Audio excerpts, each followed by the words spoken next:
Now time for the 7 things you'll be talking about today. Number 7. It's a bit weird. It's a bit strange. It's something you never would have thought about before, but now you have to. The University of Alabama at Birmingham has received over $158,000 in federal funding from the U.S. Department of Health and Human Services to study vaginal health issues. Okay, that seems reasonable. Amongst transgender men. Addressing gaps in sexual health services for this underserved population.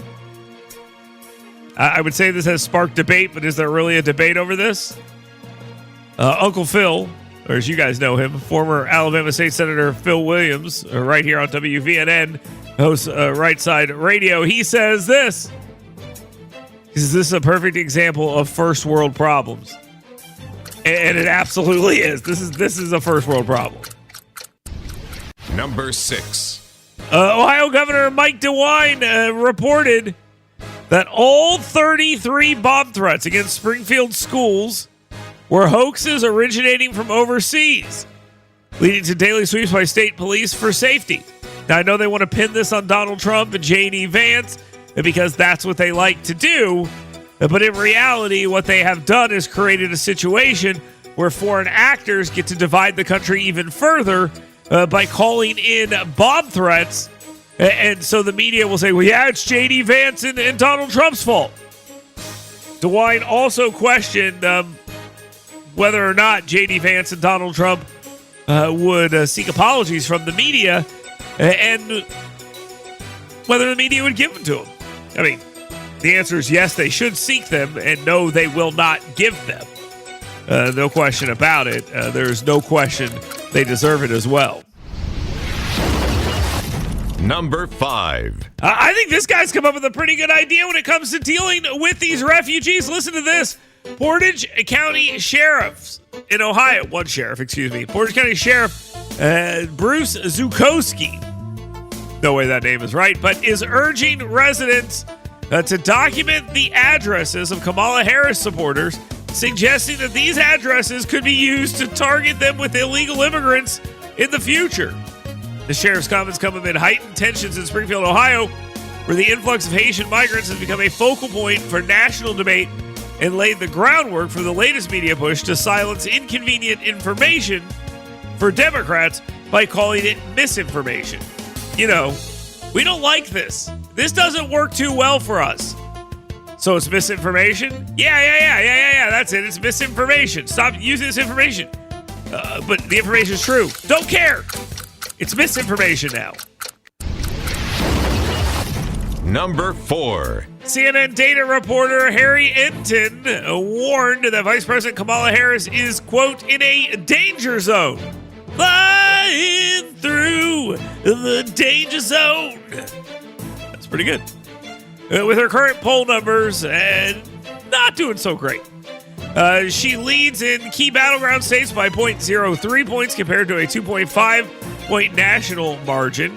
Enton noted that while Harris is favored nationally, her tighter margins in crucial states means her chances of winning the Electoral College are less secure. He says she has a 50% chance if she wins the popular vote. This mimics prediction guru Nate Silver's pronouncement that Harris is a weak candidate in swing states. So a little bit of a problem here for Kamala Harris when even people on CNN are like, maybe this isn't going so great. That's where they're at right now. Number 3. During a X Spaces appearance, so on Twitter, former President Donald Trump described President Joe Biden as, quote, very, very nice, end quote, for reaching out after his most recent assassination attempt, with Biden expressing relief and offering to ensure Trump's security needs were met. Might want to start getting on that part of this conversation, but sure.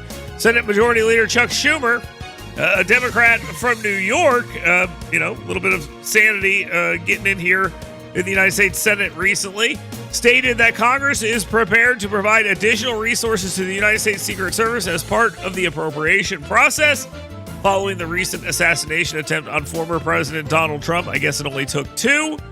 He also emphasized the need to ensure such incidents are prevented in the future. Oh, so we should have less assassination attempts. Number 2.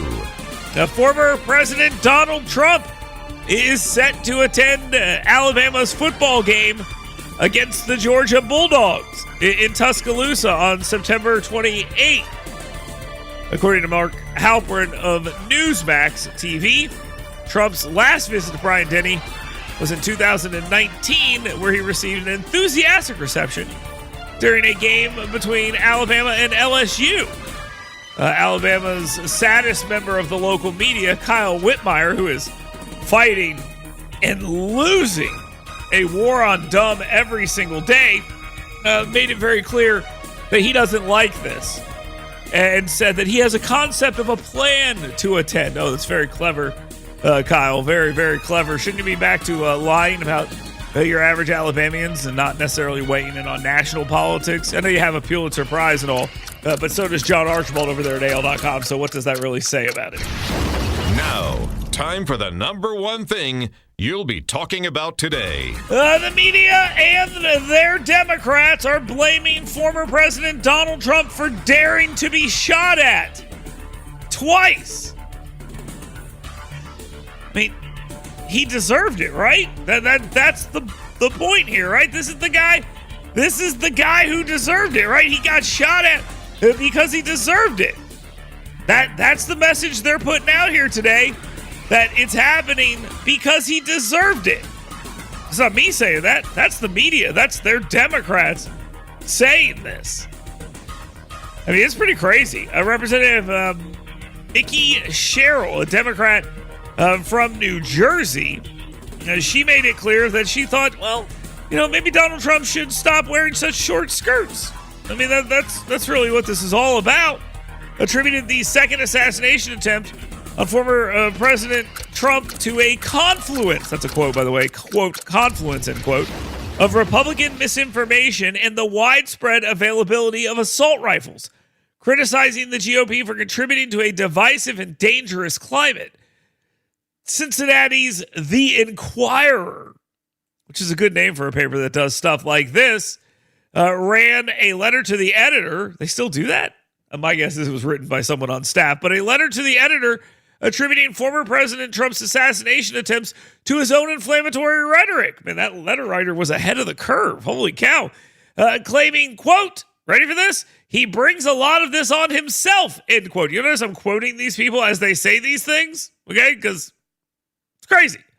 And NBC's Lester Holt, who the shooter praised, said that all his talk about Haitian immigrants fanned the flames and brought this on Trump himself. Yes, that's right. Donald Trump did this. It's his fault.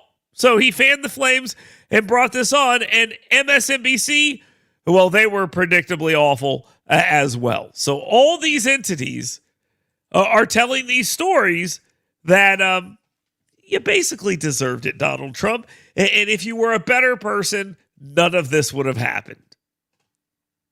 Could you imagine if something happened to Joe Biden and Republicans in 2 days came out and were like, yeah, look, Joe Biden wasn't very good with the economy, so it was no big surprise that someone tried to kill him. Could you imagine them doing that? And would the American media be like, they got a point there. They're making a good point. Of course they wouldn't, because it's completely insane. It's completely insane. How insane is it? Well, you let me know. How insane is this? 866-494-WVNN. That is the number for this radio show. Talk or text, scoutpestcontrol.com, WVNN. Hot take text line. We'll be right back. Get WVNN's Dale Jackson's 7 Things You Should Be Talking About Today right in your email box every morning. Go to yellowhammernews.com and sign up today.